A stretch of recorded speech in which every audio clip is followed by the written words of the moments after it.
Yo guys, masayang araw. For today's video nga pala is ipapatch kit natin itong isang gulong ng isang bike dito sa bahay.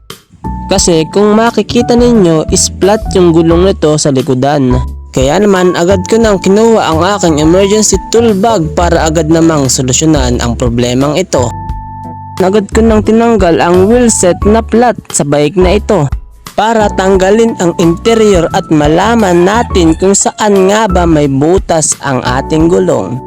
And guys, huwag niyong kalimutan na i-check itong bahagi ng inyong gulong para naman maiwasan natin kung may mga naiwan pang matutulis na bagay.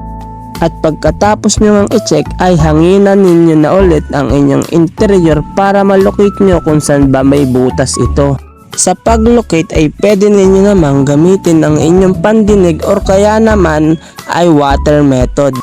Dahil nga nakita agad natin ang butas ng ating interior ay hindi na natin kailangan na ibabad ito sa tubig. At agad ko ngang pinatch kit ang interior na to para matakluban ang butas. At ginamitan ko nga lang ng 2 piso at sipit ito para naman magkaroon ng pressure ang ating patch kit. At naghintay nga lang ako ng 1 to 3 minutes bago natin ibalik ang gulong at interior sa ating rim set. And all goods na, kaya agad ko nang binalik ang interior sa ating rim set at binombahan ito para malaman kung okay ba ang gawa natin.